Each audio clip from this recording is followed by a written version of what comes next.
Pô, esse time aí que eu vou torcer mesmo e fiquei mesmo de coração. E foi incentivado pela minha família, foi formada uma tradição de futebol na minha família que eu sei que acontece muito no Brasil. Já para tu, de repente, fazer a tua escolha, para tu assistir, para tu torcer, tinha algumas pessoas que pensaram, não, peraí, para esse time eu não posso torcer.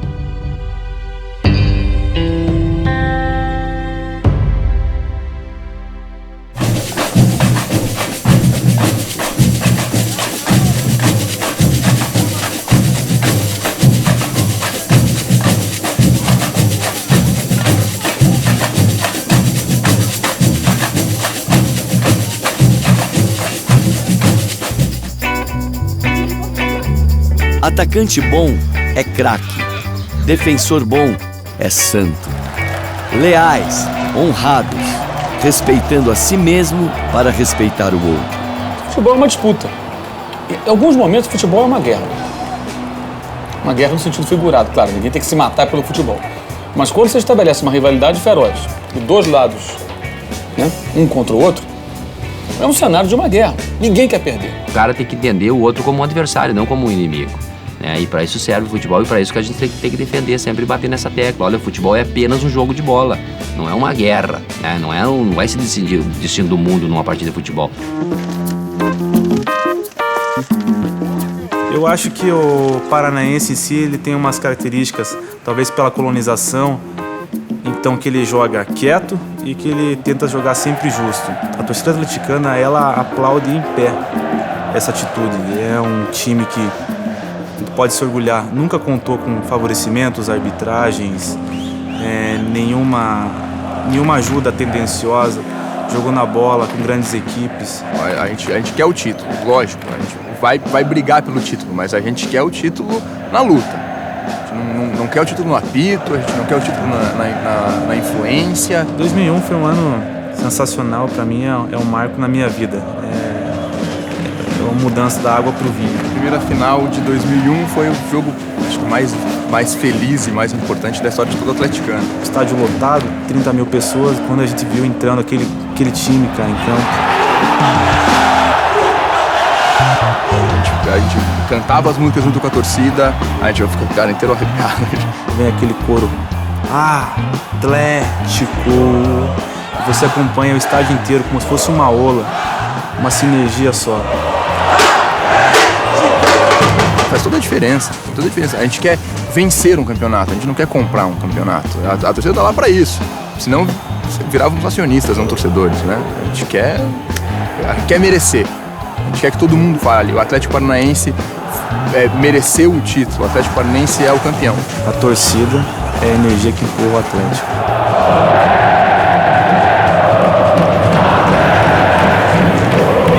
Falar nome feio e jogar bonito são as duas maiores vaidades do futebol.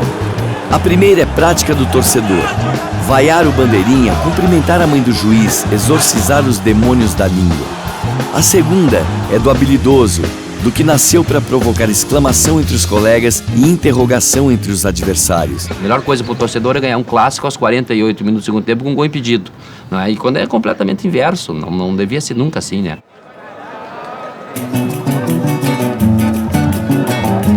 Tive a honra de ver o Campeonato Brasileiro de 95 em cima do Santos com o Túlio Maravilha em campo, né? Um título que a gente estava, vamos dizer, na geladeira há muito tempo, né? 21 anos sem título brasileiro. E dizem que quando é roubado é mais gostoso, né? Mas eu não considero que foi roubado. Tem um ditado que diz que se você sobrepujar o vencido é desmerecer a vitória, né? Então, primeiro você precisa ter noção de que você ganhou honestamente. Foi um tropeço do Santos, vamos dizer assim, e uma glória pro Botafogo, o glorioso. Futebol você ganha através da competência, da garra, da sorte, mas eu defendo o futebol como justiça, como lealdade, como a prática de um jogo que tem que ser jogado dentro dos limites, e para isso tem uma regra, não é não ganhar de qualquer jeito.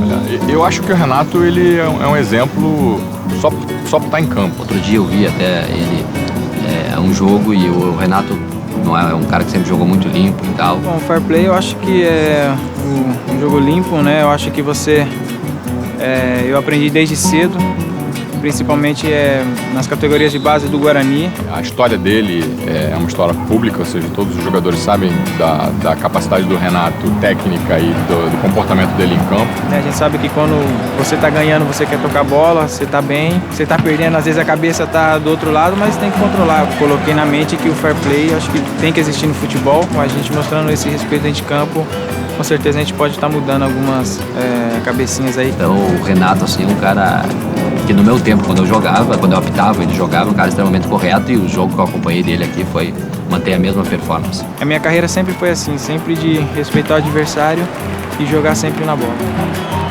Sou botafoguense de coração, né? Tem que ter paixão. Botafoguense há 41 anos. E essa é uma tradição familiar também, né? Ou seja, meus pais são botafoguenses, os tios são botafoguenses, os primos são botafoguenses, e quem não é botafoguense não é considerado da família. Eu gosto daquele refrãozinho assim: tu és o glorioso, não podes perder pra ninguém.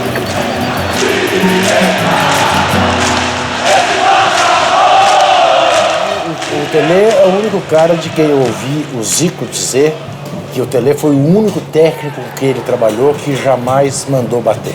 Jamais falou, pega! Isso não é pouca coisa. Muito técnico fala, eu nunca mandei um jogador bater, né? Mas o Tele falava assim, eu não quero que bata.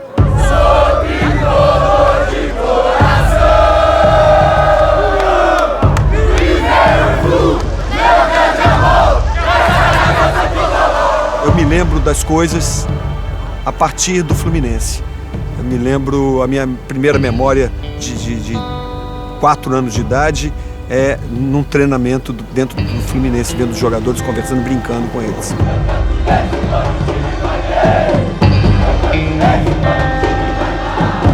Essa passagem pelo Madureira, que era uma despedida, o final de carreira dele, ele teve que, no Campeonato Carioca, enfrentar o Fluminense. Para ele era uma coisa diferente, nunca experimentado na vida, e ele não queria isso. O Tele era das imagens recuperadas, né, que eu já pude ver, ele era realmente um jogador que jogava a cabeça em pé. Assim que começou o jogo, teve um lance que a bola sobrou para ele. Antes da entrada da área, pelo lado direito, ele bateu embaixo da bola e a bola cobriu o Castilho e morreu na rede com um golaço. Foi o primeiro gol do jogo. Só que nessa hora foi um momento muito especial e doloroso, mas que também emocionante, porque nunca ele tinha visto o time adversário cumprimentar como quem abraça o adversário que fez o gol. Isso aconteceu, os jogadores vieram e a torcida toda aplaudiu. Então ele chorou por isso, com certeza, né? Ele era, até quando que eu acompanhei do Tele como técnico, ele brigava com os jogadores dele, não só para poder jogar direito, ele era um cara bem ranheta com os jogadores, mas se tivesse uma entrada muito forte, ele reclamava, não gostava. Então realmente eu acho que isso ficou na alma do clube, sim, com certeza. A sua passagem no Fluminense fez os tricolores respeitarem mais isso, porque teve dentro do Fluminense a história de um desportista como o Tele. O Fluminense é um time que não é de briga, é um time leal mesmo, e eu admiro isso, eu acho bem bacana, entendeu? O Fluminense é um time que joga no campo mesmo, tanto é que o nosso lema, a nossa torcida que criou é time de guerreiros, com a campanha de 2009 contra o rebaixamento, né?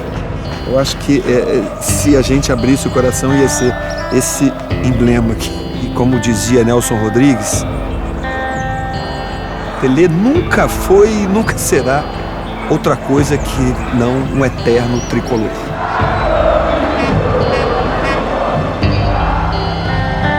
O limite do fair play é você viu alguém deixar cair a carteira e você pega a carteira. Você viu do bolso, de onde saiu a carteira, que a pessoa perdeu, mas você não devolve. Se eu aceito isso no futebol, eu sou obrigado a aceitar na rua também. Se o futebol passou essa mensagem e eu aceito, eu tenho que estar preparado para perder a carteira, alguém achar e não me devolver e achar que isso é lindo. O defensor que dribla e costura, estilista. Ele não apenas afasta o perigo.